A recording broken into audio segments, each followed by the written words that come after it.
Alright, we are going back to the time when estates are overgrown.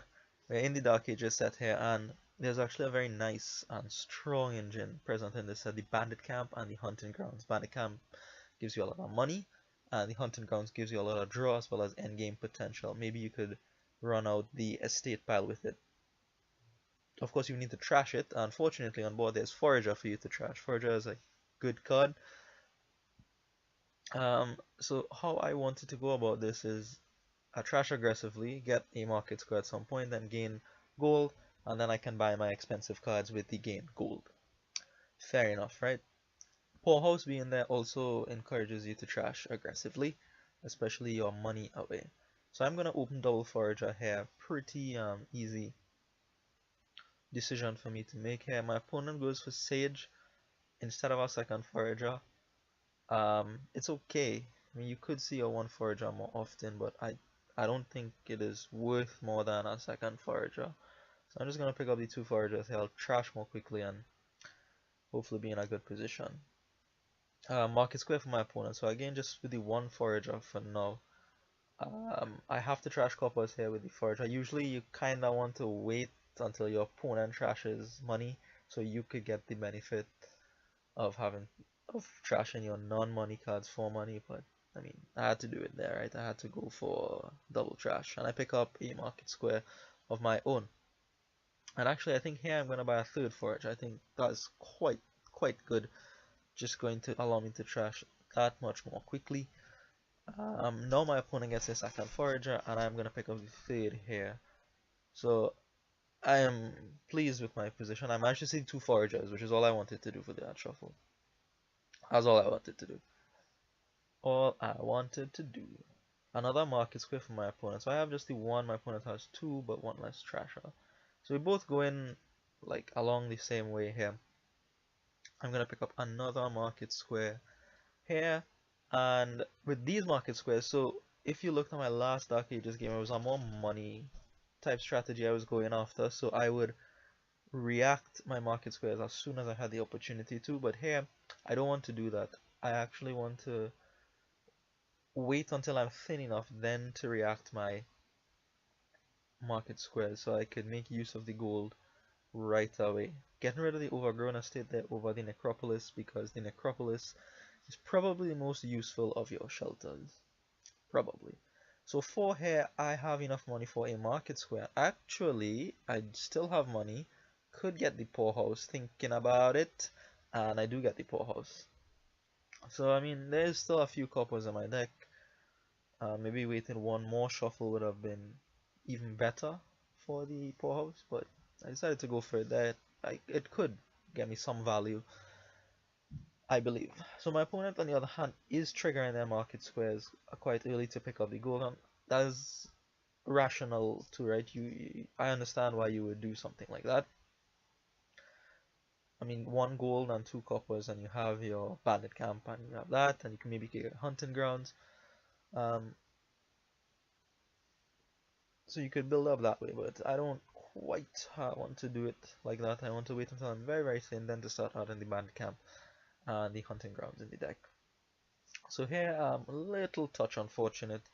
I'm well I'm not gonna be able to trash three junk cards out of my deck. I'm gonna get one out, and I could trash one forager to another to get up to what's this called?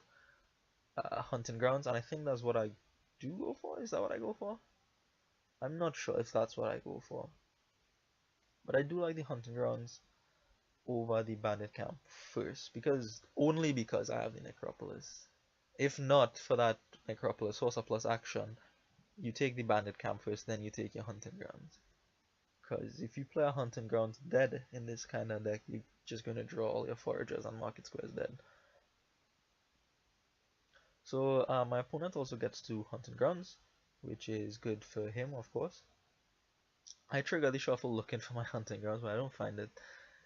Instead, I do find the poorhouse and enough money to get me to a bandit camp. So now, looking in good shape here, looking in good shape. I have bandit camp, hunting grounds, and a thin deck. And what the thin deck allows me to do very shortly is to react a bunch of market squares at once and then draw them back. So going to play the hunting grounds here. I don't have to play this Necropolis, but I think I am going to. I think I am going to. So here now, you see I have the opportunity to react some market squares, and I am just counting to see how many cards I might discard pile. I believe it is just the one spoils. So if I do trash this copper, I can react what, one market square and be guaranteed to draw at least all the money. If I, yeah, at least all the money. Worst case scenario, I leave a market square on top of my deck, and that's fine, especially given that there are no discard attacks in the game. Right, so I'm going to play the poorhouse before drawing with the market squares, obviously because, well, I would be drawing money, so I want maximum value from the poorhouse. And now the poorhouse is going to start to become a bit more awkward, right, with the spoils, and it's not even the spoils, the gold especially. It could do with just the spoils, but the gold is going to be a little awkward for the poorhouse, so I'll have to probably trash that soon enough.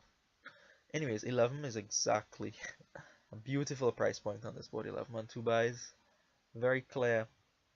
Bandit camp and hunting grounds, and I'm ahead right now in the development race, very much ahead, and I attribute it to, you know, trashing aggressively, not really triggering the market squares right away, and the poor house actually putting quite a bit of work, and now starting to, you know, hang out with the bandits in their camp. They would go and steal things, bring back spoils. You know, I'm out of the poor house now. I don't have to be in this poor house. The decision here is whether to play this poorhouse or not, right? So I could play the Necropolis, then poorhouse, then draw with the hunting grounds. I could do that. Or I could trash the poorhouse with the forager and then just play my hunting grounds and proceed. But I decided to take the money and then play the hunting grounds. And here, look, this is what I'm talking about, right? Big, big, big, big gain. I could trip all of these market squares and then draw back everything. Everything. And I've put a gold in the bin with the forager, so now I'm going to put spoils in the bin with my other forager, just to get that up to 3. Right, I could also entertain thoughts of buying a silver to make forager give me $4, and that'll be excellent, right, because presumably I could trash a gold, get $4 out of it, then react to a bunch of market squares, get more money, draw back that money, just bathe in wealth here. I could do that. I could do that. So I could pick up a silver, but I'd much rather have the bandit camp and the hunting ground. So I'm ahead, and when you're ahead and you have time, just build. Why not build?